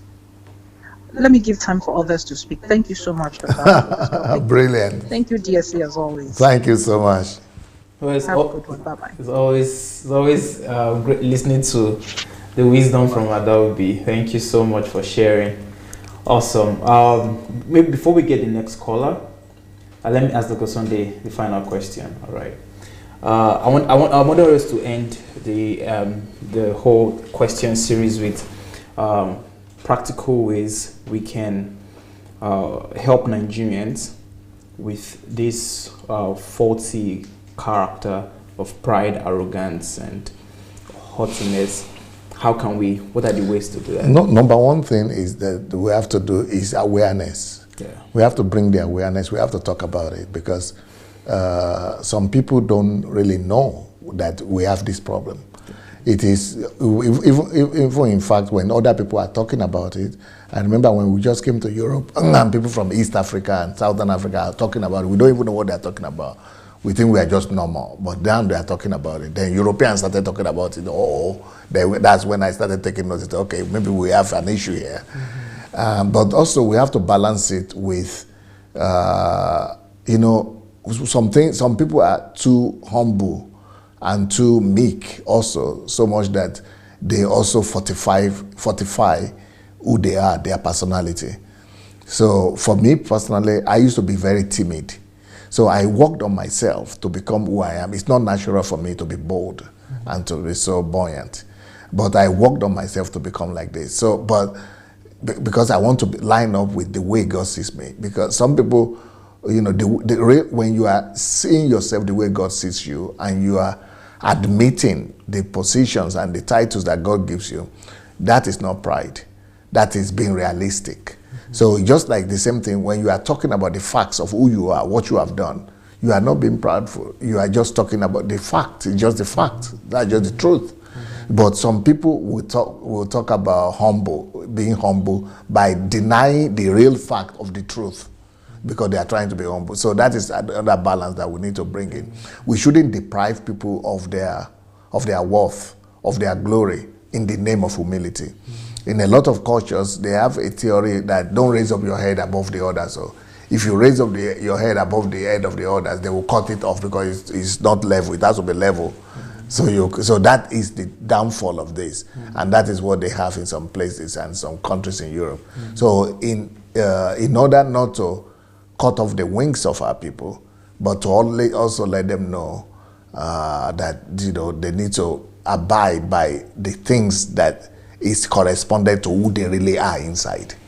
So pride is always about, and arrogance is always about acquiring for yourself the glory that you don't deserve, or acquiring for yourself the position or place of authority that you have not attained inside. Mm-hmm. Mm-hmm. So, but once you have attained it inside, it's no more pride. It is just reality. Okay. And so we need to be able to balance that with our people. So awareness is number one.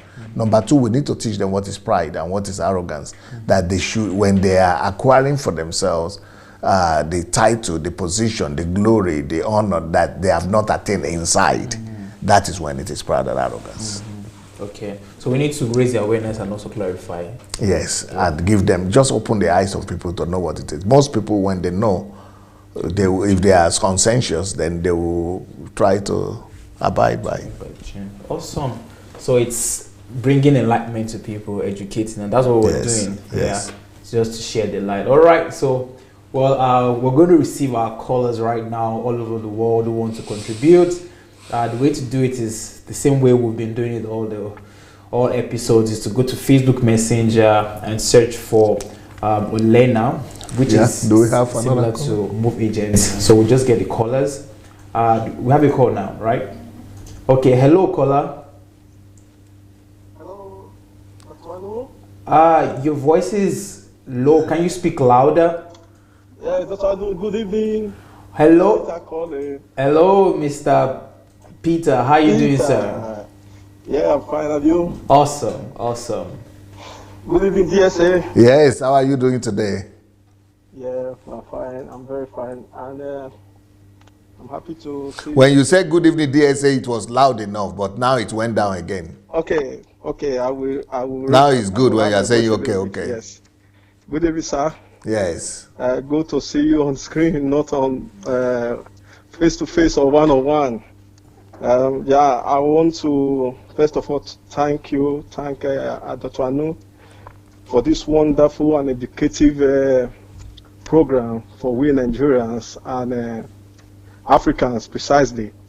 Because this is a very important one. You know, when we talk about your word, every question that I know is asking you is what people are telling me or people are saying outside.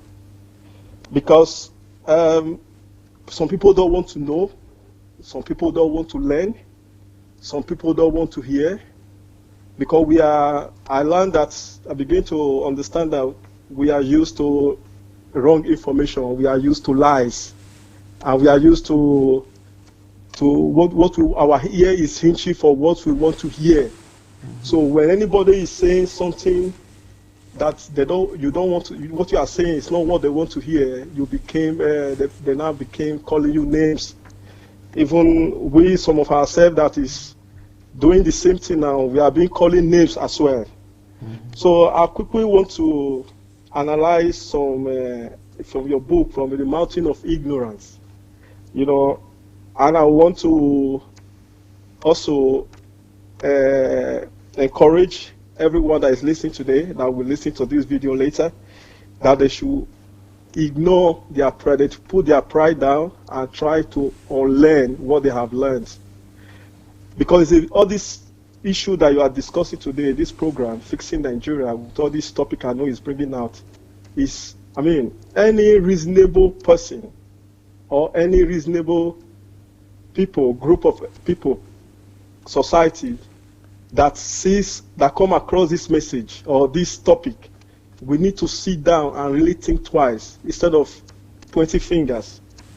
You know, when you talk about ignorance is darkness and knowledge is power, is in the Bible. Because so long time we have been used not to ask questions, especially in our churches, because people try to run away from that aspect, and that is one of the biggest problems that we have today. Because what they have had for a very long time, or what they have been hearing for a very long time, is contrary to what you're teaching and what you are saying. Because there is no truth in what they are saying, what they have been hearing. There's no truth there. We don't have to beat around the bush about it, but that is the truth. Because John chapter 8 verse 32 said it all. We shall speak and the truth shall set us free. For when each and everybody wants to be set free, we need to identify the problem and the prejudice that we have as an individual. There is no way you can learn when you don't want to listen or you don't want to study or learn what you have learned. You listed on one your book on Mountain of Ignorance, listed of some society problems caused by ignorance. So poverty is caused by ignorance in Nigeria, but they don't understand it. That's the reason they go to church, they go and pray at mist. That's the reason they believe that the pastor lay hand on them, they will be prosper. But they don't know that it's ignorance. It's a mountain of ignorance. So that is the reason I'm recommending this book particularly, because I have not read this. I am a person or a personality. But the mountain of ignorance can delete so many negativity from their mind if they are honest. And what is the conflict that we have today, even though we don't have war, respect of what is happening in the world today in Nigeria, we have war every day. We have people dying, diseases, cholera, malaria, all kind of thing. But we less care because we don't have the knowledge of it. That is ignorance. You talk about murder, suicide, abduction. You talked about terrorism. You talk about racism. You talked about environment pollution. You talked about politics correctness. So many other things, unemployment, materialism, divorce. And these are problems that we have, that you are the only person that is letting us to know that these are problems. Before now, maybe I don't even know it's a problem. I thought it's part of life. And you also have books that we know that we are personality, we have a responsibility to overcome, to bring this thing to reality, because we are the light of the world. But they don't want to hear because this is not their message. It's difficult for them to understand. But I believe somehow one day they will get it, they will understand. But because it's a big challenge that when you present your program, And people, I have seen you one-on-one. You have called me. Who am I? I will not say who am I that you called me. But in Nigeria, it's not in our culture.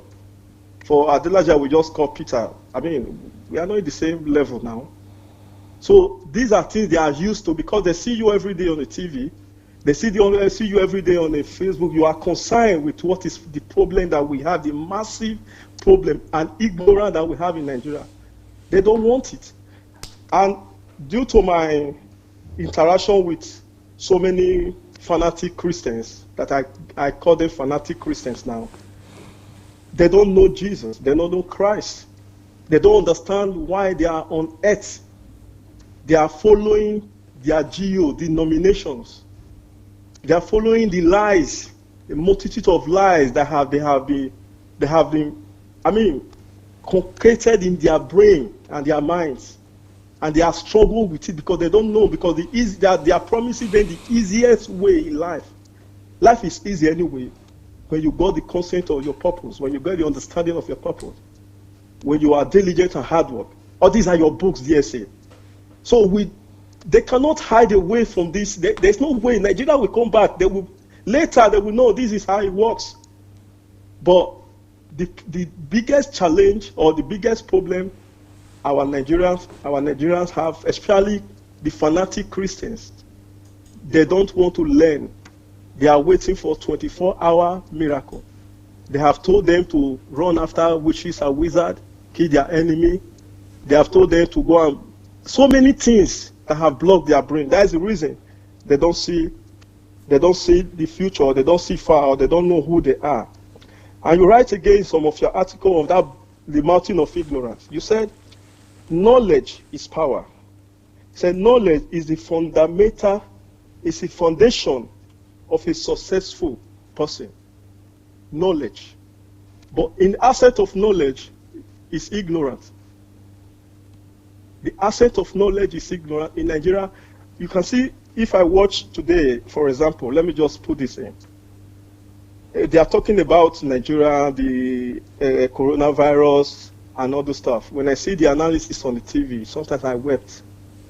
Even from our journalists, educated people. But they fail to address the problem that we have before and what this will learn us and where we will go from here. They don't talk about it. They're still talking about just now, what is happening now. But there are children that is dying in the north. It's mountain of ignorance, because before now, those people are supposed to have shelters. They ask people to go indoor. I live in a house in Lagos when it was like 15 rooms. But when we come out on Saturday on Environmental Day, we are more than 60 in the house. Tell me how those people will be able to stay in the house when there is no light, no electricity. Ignorance. People they are not bothered about those things and learn from your message and learn from the wisdom and the knowledge you are imparting in us. They are busy saying you are arrogant. They don't know the word arrogant. They don't understand the concept of arrogant. They don't understand. I talk like this. I'm bold to talk anywhere because of the knowledge I have acquired from your books, from your messages. I was in the church before. What do I know about running after witches and wizards, killing my enemy to die? That is what we know. Yeah. Saying the same thing over and over again. They say, we will continue and we will not stop until they understand, they got it right. He said, knowledge brings power to life. Those who have knowledge is capable of leadership. Our leaders, religious leaders, political leaders, they don't have knowledge. If they have knowledge, we will not be struggling and suffering in Nigeria. We don't have anything. God has endowed us with material resources and human resources, but they don't know how to avert it.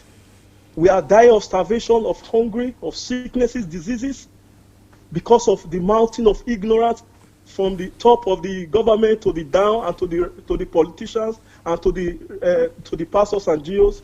They are living in mountain of ignorance. Look at what they are saying. I listened to your constructive conversation during this crisis. I was marveled, I was crying, I was shouting, because I saw meaning for all what they have said, even the president of all nations. They don't want to recognize you, DSA. But no problem. Many people have known, and many people have been blessed with your message. I know that. True. I'm not just saying to make mouth or just to make you. No, I cannot make you excited because God has made you. So, but I'm learning, I'm tapping from the power, the grace, and the wisdom God has given you. So I'm so happy. Ignorance is a disease in Nigeria. And let me summarize it with this word. In the book of Proverbs chapter 8, verse 10, you said, receive the instruction and not silver, the knowledge rather than choice of gold. We should receive, begin to unlearn. And I will a little bit stress further about your message. If they don't want to hear, they will hear later. They should go and read the book of your truth, not truth and lies. That will help as well. That is a medication. That is prescribing for them as a doctor, Dr. Adu. So I know what I'm talking about. That's but right. They don't have choice. By the grace of God, they will go back. People are hearing, people are listening, people are hearing. But we have problem of learning and listening. We are too rational. And we are too sentimental. We are too aggressive. The result is ignorance. Because we don't know. We just want it now. Get it done now. When you are not telling me what I want to hear, so you became a problem. You became my as the other speaker has said. So they say we'll continue. Dr. Anu, you will do more research, and they don't have choice than to listen. Thank you very much. I really am enjoying the program. God bless you. I want to leave so that other people can call now. This is. Thank you, sir. Thank you. Blessings. Thank you for calling. Okay, we still have some callers. Can you show the book A Mountain of Ignorance? Because he made a lot of reference from that book, and I think that book is very beneficial to our viewers as regards even our topic for today. So the book is titled The Mountain of Ignorance. Not just that book, but even the books that you can see on your screen right now. No One is Better Than You. The book Am I a Person? Okay, I Am a Person, Am I a Personality?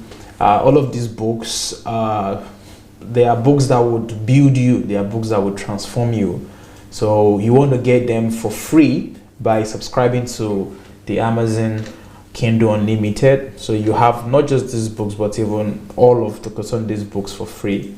And very soon it will also be available for people in Nigeria for them to get the Sundays books. As soon as that is available, we would definitely announce so that our friends and families in Africa can benefit from Dr. Sunday's books. And that's the book right there, Mountain of Ignorance. So do well to get it, Mountain of Ignorance. So we can receive the caller who would like to contribute to today's call. So the topic of today, we discussed on the arrogance and the haughtiness of the Nigerian character, and even more. So if you're just joining us or you came in the middle, you missed a lot. You want to share the video and watch it again, or go to Dr. Sunday's YouTube channel, search for Fixing Nigeria playlist, and you will be able to watch not just this episode, but even previous episodes. Do we have the caller? All right, good evening, caller. Hello, DSA and Dr. Anu. Good evening. Yes, this is Jackie. All right. How are you, my sister? I'm good. And you? Great. Okay. So, concerning tonight's topic, what I have seen over time while listening to your platform is that people who you have given, this platform to address certain issues, or to also speak about their experience while coming out from organized religion. What I have seen in respect of that is that a lot of these people end up, setting up things that they're interested or they're passionate about. So when we are talking about arrogance and haughtiness of the Nigerian character. I see that in our rush to address certain societal ills, we are not actually considering the process of setting up a proper system which can holistically address these ills. Yeah.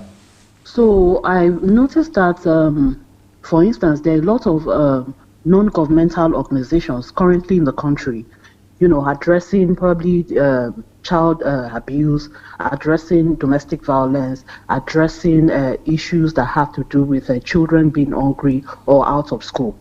And we need those we need a critical mass to be able to affect the lives of people who are affected by these ills. What I have seen over time is that most of the people who have come on your platform, and gone ahead to set up similar agencies, is that there are no structures being put in place or no proper systems being put in place. So my call this evening has to do with proffering a solution rather than, complaining about it. What I actually wanted to suggest was that for anyone who is passionate about, addressing some of the issues that Nigeria is currently facing, especially Nigerians who are in diaspora and who have a tendency of listening to negative news only concerning the country, please conduct your research very well. There are a lot of non-governmental organizations who currently have proper processes in place, who have put up systems in place that we can actually support. I do not believe that your calling necessarily has to be with setting up your own NGO. It might be that probably you are interested in helping them set up a website or helping with their auditing issues. That could also be a calling. Another calling could be also helping them to, effectively market effectively do digital marketing rather concerning the services they are rendering to the society. So there are so many things that we could support most of these non-governmental agencies with, whereby we can achieve critical mass and begin to affect the lives of people around us. Because this idea of doing sprinkle effect will not really work until we have a critical mass. And one other thing that we should also try and learn is that when we are seeking for information, please, we have to be rational about it. For instance, if you have decided that you want to address a particular situation in the society, it is very important that you also take out time to learn, even if you have to volunteer with an existing organization, so that you learn the processes and you learn the system. It's very, very imperative and it's very important. It will also help you when you decide to set up something similar or something probably out of tangent with what you're currently doing. I don't see that happening a lot with most of the people who have come up on this platform. And so you have a problem with most of them coming back to say, oh, they've been frustrated, they are frustrated.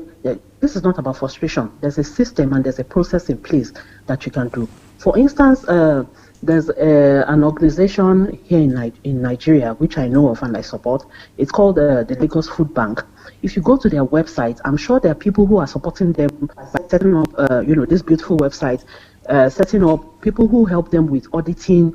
On a quarterly basis, they bring out a social impact report whereby you know exactly what your contributions are being used for.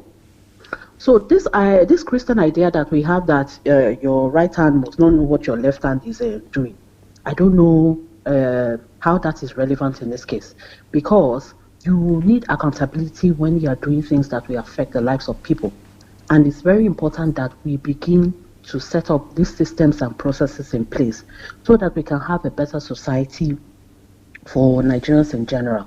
Because we can only continue to complain and complain and complain, but the most important thing is to take action. Action is what will get us to our desired state of mind. Action is what will get us to a desired state of rest. So this idea that I have to do something and it has to be around my own ideals and goals, no. We should learn to operate together as a team so that we can achieve more milestones together rather than set up silos. Silos will not work in this case. What will work is teamwork and being cooperative. That's my contribution for tonight. Brilliant, brilliant. Awesome. Okay, bye-bye. Awesome. Great contribution. So much emphasis was laid on systems, processes, Organization. and organization structures. And well, anyone who maybe you're listening and you don't know that Dr. Sunday has dealt on that area, I'd like to encourage you to go check his Facebook and check for the playlist on system building. YouTube. On YouTube, you'll be able to see a lot of beneficial information. There's actually a book also that Dr. Sunday wrote on system building, on systems. So a lot of information that would be of great benefit to you. That's the final caller for today, and it's been an enlightening time as always. Learned so much, and we are hopeful that you also got one thing or the other that helped you, that you learned, and that you could also use to build Nigeria or to build your respective nations. Well, this is Fixing Nigeria, and we are on that goal, and our vision is clear. The pursuit is there. We know exactly what we want to do. But we're trying our best to give out the information, to release the word first before we move to Nigeria. So this is an attempt to bring education, to bring enlightenment to our people all over the world. And we're hoping that people are getting enlightened. And you can help us to achieve this also by sharing this video to your friends, sharing this video to Nigerians and to anybody you know that might learn from our discussions. So thank you for being with us on Fixing Nigeria. We're here every Friday, 7 p.m. Kyiv time, 6 p.m. Nigerian time, 5 p.m. UK time. And it's always a pleasure and a honor to be with you, Dr. Sunday, to ask these questions, to learn from you and to hear your answers. Thank you very much for the privilege. And we'd like you to give the final words. Okay, thank you so much, everybody, for being with us today. We hope that you are blessed and encouraged, and maybe you have something to work on as well. So we'll see you next time. Peace.